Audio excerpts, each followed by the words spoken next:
আসসালামু আলাইকুম। কারিগর ইঞ্জিনিয়ার টেকনোলজির নিবেদন learning engineering with MD Mustafa Jabed টিউটোরিয়ালে আপনাদের সবাইকে স্বাগত জানাচ্ছি। আমি ইঞ্জিনিয়ার মোহাম্মদ মুস্তাফা জাবেদ। দর্শক, আমাদের সম্পর্কে জানতে এবং আপনার প্রয়োজনীয় HMI PLC automation related software download করতে ভিজিট করুন কারিগর ইঞ্জিনিয়ার টেকনোলজির ওয়েবসাইট কারিগর ইটেক। ডেসক্রিপশন বক্সে লিংক দেওয়া আছে। দর্শক, আপনি যদি ওভারলোড রিলে সম্পর্কে জানতে চান, ওভারলোড রিলে ব্যবহার করে ওভারলোড জনিত দুর্ঘটনার কারণে মোটর পোড়া থেকে আপনার প্রতিষ্ঠানের মোটরকে রক্ষা করতে চান, তাহলে এই ভিডিও আপনার জন্য। এই টিউটোরিয়ালে আমি যে বিষয়গুলো কভার করব সেই বিষয়গুলো হচ্ছে ওভারলোড রিলে কি, এটি কিভাবে মোটরকে রক্ষা করে এবং এই ওভারলোড রিলে ম্যাগনেটিক কন্ট্যাক্টরের সাথে কিভাবে সংযুক্ত করবেন। চলুন তাহলে শুরু করা যাক। ওভারলোড রিলে কি? ওভারলোড রিলে হচ্ছে বৈদ্যুতিক মোটরকে সুরক্ষা দেওয়ার জন্য একটি ডিভাইস যা কোনো মোটরে নির্দিষ্ট সময় যাবৎ অতিরিক্ত কারেন্ট প্রবাহিত হলে মোটরে পাওয়ার সরবরাহ বন্ধ করে দেয়, যার ফলে মোটর অতিরিক্ত গরম হয়ে পড়ে যাওয়া থেকে রক্ষা পায়। দর্শক, এ পর্যায়ে আমি আপনাদেরকে একটি ওভারলোডের বিভিন্ন অংশের সাথে পরিচয় করিয়ে দিব। দর্শক, আপনারা আমার হাতে দুটি ওভারলোড দেখতে পাচ্ছেন আর একটা ম্যাগনেটিক কন্ট্যাক্টর। এই ওভারলোডগুলোর মধ্যে একটি হচ্ছে স্নাইডার ব্র্যান্ডের, এই ওভারলোডটি হচ্ছে স্নাইডার ব্র্যান্ডের, আর এবং এই ওভারলোডটি হচ্ছে সিন্ট ব্র্যান্ডের। এখন এই ওভারলোডের বিভিন্ন অংশ আমি আপনাদের সাথে পরিচয় করিয়ে দিব। এই ওভারলোডে আপনারা দেখতে পাচ্ছেন এখানে একটি ডায়াল আছে। এই ডায়াল হচ্ছে আপনার কারেন্ট সেটিং দিতে হয়। এখানে কারেন্ট সেটিং হচ্ছে 0.6 থেকে 1, অর্থাৎ এই ওভারলোডটির রেঞ্জ হচ্ছে 0.6 থেকে 1। এখন আমি আপনাদের সেটিং করে দেখাচ্ছি। এখন সেটিং দিলাম 0.8।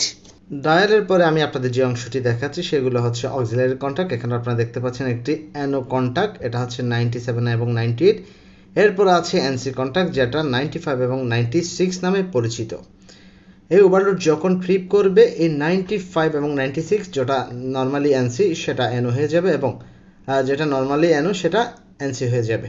এরপর যে অংশটি আমি আপনাদের দেখাবো সেটা হচ্ছে পাওয়ার টার্মিনাল। আপনারা দেখতে পাচ্ছেন তিনটা পাওয়ার টার্মিনাল, ওভারলোডের ইনপুট পাওয়ার টার্মিনাল, যেটাকে আমরা ম্যাগনেটিক কন্ট্যাক্টরের যে আউটপুট পাওয়ার টার্মিনাল আছে T1 T2 T3, এই যে T1 T2 এই T3 ওখানে আমরা লাগাবো।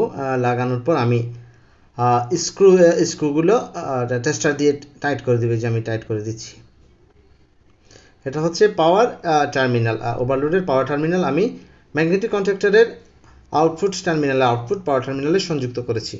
ওভারলোডের ইনপুট টার্মিনালের পরে আমি আপনাদের যে অংশটি দেখাবো সেটা হচ্ছে আউটপুট পাওয়ার টার্মিনাল। এখানে আপনারা দেখতে পাচ্ছেন 2T1 4T2 6T3 নামে কিছু টার্মিনাল আছে। এই টার্মিনালগুলো থেকেই মোটরের পাওয়ার কানেকশন দেওয়া হয়। দর্শক, এখানে যে ডায়াল আছে সেই ডায়ালে আমরা 0.8 অ্যাম্পিয়ার সেটিং দিয়েছিলাম, অর্থাৎ 0.8 অ্যাম্পিয়ারের উপরে যদি এই ওভারলোডের ভিতর দিয়ে কারেন্ট প্রবাহিত হয় তবে ওভারলোডটি ট্রিপ করবে, এবং ট্রিপ করলে এটার যে অক্সিলারি কন্ট্যাক্ট অ্যানো এবং এনসি কন্ট্যাক্ট আছে সেই অ্যানো এবং এনসি কন্ট্যাক্টগুলো তার অবস্থান পরিবর্তন করবে, অর্থাৎ অ্যানো কন্ট্যাক্ট এনসি হয়ে যাবে, এনসি কন্ট্যাক্ট অ্যানো হয়ে যাবে। এখন এনসি কন্ট্যাক্ট যে অ্যানো হয়ে যায় সেটা আমি আপনাদেরকে দেখাচ্ছি মিটারের সাহায্যে। আমি মিটারকে কন্টিনিউটিতে দিলাম। এখন আমি আসলে চেক করে দেখাবো 95 এবং 96 যেটা এনসি কন্ট্যাক্ট, এটা স্বাভাবিক অবস্থায় এনসি থাকবে, অর্থাৎ নর্মালি ক্লোজ। এই যে আমি মিটার ধরলাম 95 এবং 96-এ, আপনারা দেখতে পাচ্ছেন কন্ট্যাক্টটি ক্লোজ, অর্থাৎ এনসি। আর রেজিস্ট্যান্স আমরা দেখতে পাচ্ছি প্রায় 0-র কাছাকাছি। এখন যদি আমি এখানে একটা টেস্ট বাটন আছে সেটা চাপ দিয়ে দেখবেন এটা ওপেন, অর্থাৎ ট্রিপ করা অবস্থায় ওভারলোডের এনসি কন্ট্যাক্টটি অ্যানো হয়েছে এবং এই এনসি কন্ট্যাক্টটি আমাদের যে সার্কিট থাকে মোটর সার্কিট সেটার সাথে সিরিজে অপুষের সাথে সিরিজে থাকে, যার ফলে এই এনসি কন্ট্যাক্টটি একটি অফ সুইচ হিসেবে কাজ করে এবং ট্রিপ করা অবস্থায় মোটরকে বন্ধ করে দিয়ে, অর্থাৎ ম্যাগনেটিক কন্ট্যাক্টরকে বন্ধ করে দিয়ে মোটরকে দুর্ঘটনা থেকে রক্ষা করে। একটি ওভারলোড একটি ইন্ডাকশন মোটরকে কিভাবে অতিরিক্ত কারেন্ট প্রবাহের কারণে পুড়ে যাওয়া থেকে রক্ষা করে তা একটি ডল সার্কিটের মাধ্যমে আমি আপনাদেরকে বুঝিয়ে দিচ্ছি। চিত্রে আপনারা একটি ডল সার্কিটের পাওয়ার এবং কন্ট্রোল কানেকশন দেখতে পাচ্ছেন। কন্ট্রোল কানেকশনটি আপনারা লক্ষ্য করলে দেখতে পাবেন কন্ট্রোল কানেকশনের যে পাওয়ার সেটি এসেছে একটি এমসিবি হয়ে ওভারলোডের 95-এ। এরপর 96 থেকে বের হয়ে সেটা প্রবেশ করেছে অপুশ যে সুইচ আছে সে অপুশ সুইচের 1 নাম্বার কন্ট্যাক্টে। এখানে উল্লেখ্য যে ওভারলোডের যে 95 এবং 96 সেই কন্ট্যাক্টগুলো হচ্ছে একটি এনসি কন্ট্যাক্ট, অর্থাৎ এটি সাধারণ অবস্থায় নর্মালি ক্লোজ অবস্থায় থাকে এবং অপুশও একটি এনসি কন্ট্যাক্ট, অর্থাৎ এটির কন্ট্যাক্টও স্বাভাবিক অবস্থায় নর্মালি ক্লোজ থাকে। যেহেতু ওভারলোডের 95-96 অক্সিলারি কন্ট্যাক্টটি অপুশের সাথে সিরিজে আছে, সেহেতু মোটরের মধ্য দিয়ে যদি ওভারলোডের যে সেটিং দেওয়া আছে তার থেকে অতিরিক্ত কারেন্ট নির্দিষ্ট সময়ে প্রবাহিত হয়, তবে ওভারলোডটি ট্রিপ করে। ওভারলোডটি ট্রিপ করলে 95-96 কন্ট্যাক্টটি ওপেন হয়ে যায় এবং ম্যাগনেটিক কন্ট্যাক্টরটিকে অফ করে দেয়।